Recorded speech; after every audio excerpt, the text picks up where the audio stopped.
E o terceiro vídeo da série de coisas que mais pipocam no meu inbox tem o controverso e polêmico tema: se eu tivesse grana, eu poderia ir num médico bom, teria um diagnóstico correto e minha vida estaria completamente diferente.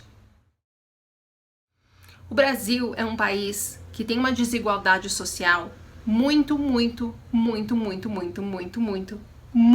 grande. E a consequência mental de uma desigualdade desse tamanho é uma insegurança financeira. E a insegurança financeira gera um alto índice de ansiedade. Não é à toa que o Brasil hoje é o país mais ansioso do mundo. Esse cenário cria uma mentalidade de escassez muito enraizada nas pessoas. Ou seja, as pessoas nascem ouvindo que pobre não tem vez, que pobre não é visto com valor, que pobre não tem sorte. São frases muito recorrentes no nosso dia a dia. E a pessoa fica presa nisso. E isso entra como uma justificativa para tudo o que dá errado. E muitas vezes para que a pessoa nem tente achar um caminho, uma solução ou uma saída. De tão convicta que ela tá de que não tem o que fazer, de que nada pode mudar essa situação. E essa sensação de impotência é altamente estressante e está presente na vida de todo mundo que chega a um burnout. Agora, quando você começa a olhar isso, essa situação, como um adulto, com maturidade, com inteligência, você começa a ver que essa é uma visão muito rasa e muito maniqueísta que as pessoas têm. Porque é sempre muito mais fácil a gente se vitimizar e se conformar do que tentar saídas. Eu não vou ser hipócrita aqui de falar, imagina, é só você querer, porque eu sei que a gente não tá no mesmo barco. Todo mundo fala, estamos no mesmo barco. Não, a gente tá no mesmo mar. Tem gente na canoa, tem gente no iate. As condições não são as mesmas e as dificuldades também não. Mas quando a gente se vitimiza e se conforma, a gente desiste. E aí, para justificar essa não tentativa, essa desistência, a gente se vitimiza, a gente coloca a culpa em tudo e em todos, menos na nossa atitude. E esse maniqueísmo a gente está vendo cada vez com mais clareza, por exemplo, na polarização política. Esse comportamento maniqueísta é aquele que faz a gente achar que quem concorda com as coisas que a gente pensa é do bem, quem discorda é do mal. Não tem nenhuma qualidade em quem discorda da minha visão. E aí fica uma guerra onde ninguém ganha, porque todo mundo fica só se defendendo, só defendendo a sua posição. E sempre acreditando que não tem nada de bom no pensamento diferente do nosso. A gente cria uma resistência muito grande, tá sempre na defensiva. Isso é uma atitude altamente estressante e é isso que precisa começar a mudar na sua vida. Que a gente olha em volta realmente e a gente pensa, como é que a pessoa que nasceu pobre vai mudar essa situação se o contexto em que ela vive é o país e mais especificamente o país do jeito que está hoje, com a economia que nós estamos vendo no meio da pandemia acontecer. É muito fácil a gente concluir que não tem solução.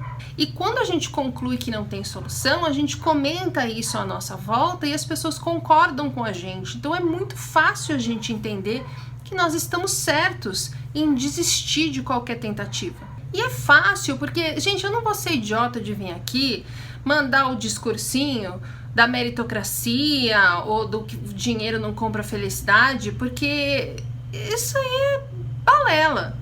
A coisa realmente não é justa e não é fácil. E não é sobre isso o vídeo.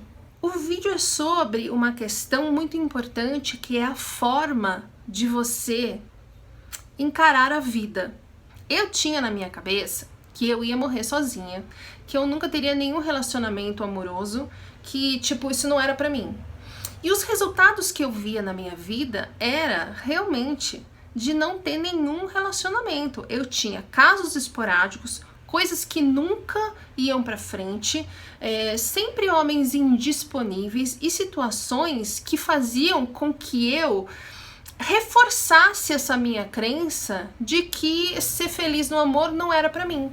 E desistir de tentar foi uma coisa que pareceu muito natural, porque era o jeito, na verdade, de eu me defender dessa rejeição e dessa frustração que eu botei na minha cabeça que era o que eu podia ter da vida. A partir do momento em que eu comecei a entender que eu fazia isso e comecei a mudar a minha visão sobre mim mesma, sobre o quanto a gente quer da vida coisas que não necessariamente são boas pra gente, como a gente quer assumir o controle das coisas, mesmo a gente não tendo controle nenhum de nada. Conforme isso foi mudando, os resultados que eu fui conseguindo foram mudando também. Antes, tudo que acontecia servia como uma prova para mim, né, para eu comprovar que eu estava certa e aquilo não era para mim. Na hora em que começa a mudar a minha mentalidade, eu olho em volta e parece que brota do chão provas para que eu comprove que eu estava totalmente errada. A gente sempre vê o que a gente está procurando ver, pro bem ou pro mal. Se eu quiser provar para você que eu tenho tudo o que uma pessoa pode querer da vida, eu consigo provar para você que eu tenho tudo que uma pessoa pode querer da vida. Se eu quiser provar para você que eu sou uma fudida, que não consegue nada, eu vou conseguir provar para você que eu sou uma fudida que não consegue nada. A gente olhando para a mesma coisa, para a mesma situação, com olhares diferentes, nós conseguimos entender coisas completamente diferentes que estão ali. Então, apesar da situação social, tem uma diferença muito grande entre uma pessoa que acha que não tem nem por que tentar, porque nada que ela fizer vai mudar a condição dela, e uma outra pessoa com a mesma conta bancária que tem certeza que de alguma forma ela vai conseguir aquele objetivo dela. A primeira desiste, reclama, se arrasta, se cerca de pessoas que pensam da mesma maneira e um fica reforçando a crença do outro. Ela se conforma e ela vai ter provas diárias de que não tem o que ela possa fazer para mudar essa situação. Ela vai entrar aqui e vai falar, talvez nos comentários, você fala isso porque você é rica. Você fala isso porque você nunca passou necessidade. Você fala isso porque você não entende a minha situação.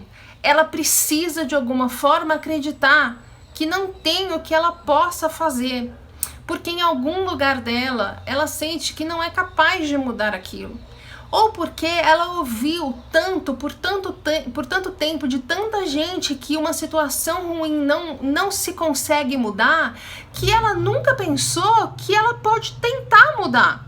A segunda pessoa se movimenta, procura caminhos, se cerca de outras pessoas que têm a mesma vibe e uma ajuda a outra. Às vezes com ideias, indicando pessoas, lugares, coisas para se pesquisar, para se procurar, vai procurar saídas e vai encontrar caminhos e soluções. Eu tenho o exemplo da primeira pessoa e da segunda pessoa toda semana no meu inbox do Instagram. Pessoas que me falam repetidamente que não tem o que possa ser feito. E pessoas na mesma situação que me contam de tempos em tempos soluções, saídas e pessoas que elas encontraram e elas mudam a situação delas, às vezes com uma velocidade imensa. E isso dá mais gás para que elas procurem outras saídas para outras coisas. É lindo de ver. A primeira pessoa vai falar, mas essa segunda pessoa é mais inteligente do que eu. A primeira pessoa se sabota. A segunda pessoa se movimenta. Eu vou deixar aqui no descritivo um vídeo da Beth Russo que eu queria que você assistisse, por favor, que chama Pobre Não Tem Sorte.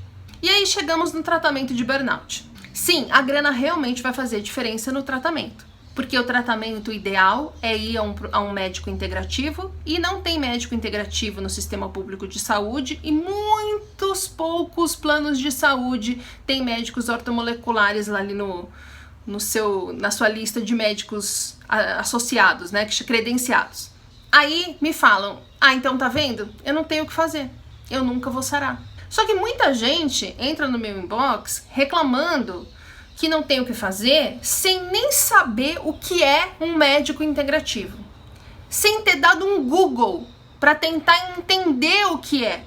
A pessoa não tem a menor intenção de procurar, ela já assume que não tem o que fazer, não é pra ela, ela nem tenta. Muita gente fala pra mim assim, você pode me indicar um médico integrativo na cidade tal? Aí eu falo, eu não sei nessa cidade. Então, tá vendo? Não tem médico na minha cidade. Não tenta, não dá um Google, não pergunta, não pesquisa, não vai atrás, não se mexe. Já conclui que ela perdeu. Conclui que ela não tem o que fazer. Porque desde cedo ela deve estar acostumada a ouvir na família, na escola, no círculo de amigos, que não tem o que fazer para mudar a vida, porque pobre é fudido. Gente, eu todo dia converso com muita gente. Tem muita gente com grana para pagar qualquer tratamento que não consegue melhorar. E muita gente fudida de grana, sem trabalhar, com filho, com boleto, que vai lá no SUS e consegue achar caminhos. E melhora, que tá melhorando. Não é papo meu. Eu vejo isso.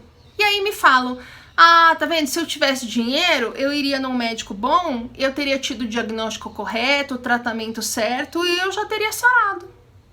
Vocês vêm falar isso pra mim? É sério isso. Eu fiquei 3 anos indo em 15 médicos de especialidades diferentes, de um pro outro, do outro pro um, no São Luís, no Einstein, no Sírio. Todos, sem exceção, fizeram um diagnóstico errado e um deles me colocou num tratamento no próprio Einstein que fodeu a minha vida. Fiquei 1 ano e meio numa homeopata caríssima, disputadíssima, que fez o diagnóstico certo, mas o tratamento era completamente ineficiente. Fiquei 4 anos num médico que atende ricos, famosos, celebridades, políticos e cobra uma pequena fortuna por cada ciclo de aplicações lá da tecnologia que ele usa, e o tratamento dele se revelou medíocre. Depois de 7 anos eu posso pagar qualquer tratamento, eu continuo doente e só recentemente parece que eu estou com o tratamento, eu encontrei um médico que parece que eu estou com o tratamento correto agora, veremos em alguns meses. Você concorda que não é uma questão de grana? É uma questão de ignorância dos profissionais de saúde em geral em relação ao burnout. Não é um problema do médico ser barato ou caro. Na hora em que você assume que você não sarou porque o seu médico não é bom, você está colocando a culpa nele, se vitimizando e deixando de se responsabilizar pelo seu tratamento. Você tá meio que se dando permissão para não tentar mudar nada e ficar lamentando, encostado, falando que não tem solução para você. É claro que tem muito mais chance de você ter um tratamento correto no mundo de caras do que no SUS. Mas se você não tiver uma atitude que te favoreça, você não vai sarar mesmo fazendo o tratamento no mundo de caras. Mesmo indo num médico competente que faça você ter o tratamento correto. Burnout não é uma questão de ir no médico e tomar remédio. Tem toda uma parte de lição de casa que a gente precisa fazer, que é a parte mais dura, mais pesada e mais difícil, que é a de mudar a nossa mentalidade e de mudar a forma com que a gente lida com a vida. Se você for no meu médico com a mentalidade de que você é um fudido, você não vai sarar. Se eu for no seu médico disposta a falar eu vou fazer qualquer coisa para sarar, vai demorar um pouco, mas eu vou conseguir. É uma questão de atitude. Então eu queria, neste vídeo, falar para você o seguinte: por favor, vai fazer uma terapia, leva essas questões para terapia, para você conseguir entender que você tem poder de mudar a sua vida, seja ela como for. Você precisa trabalhar essa crença que faz com que você acredite que é menos do que é. Que faz com que você acredite que não tem nenhum poder de jogo na vida porque você não tem dinheiro. Não ter dinheiro não é um problema que te impeça de resolver problemas. Dificulta? Dificulta. É claro que dificulta, a gente mora no meio do capitalismo, mas não torna impossível. E é isso que você precisa entender. O seu valor não tá no que você tem, o seu valor tá no que você é. E essa é a virada da recuperação de burnout para qualquer pessoa de qualquer condição social. O valor não está no que a gente tem, está no que a gente é. Com dinheiro ou sem dinheiro, quem acha que é inferior não vai sarar. Agora, claro que entre os que sabem que tem capacidade, valor, força, competência, qualidades, o dinheiro vai fazer diferença, mas vai ser uma questão de ser menos rápido ou menos fácil. Nunca vai ser uma questão de ser possível ou impossível, sempre é possível. Agora, se você já começa o processo derrotado, desistindo, certo de que não tem o que você possa fazer, você não vai conseguir. Pensa nisso. Pensa nisso sem preconceito. Pensa nisso sem ficar na defensiva e sem falar que eu só tô falando isso porque eu tenho dinheiro, porque eu posso pagar meu tratamento, porque eu sou privilegiada. Tenta não ver as coisas assim. É melhor pra você.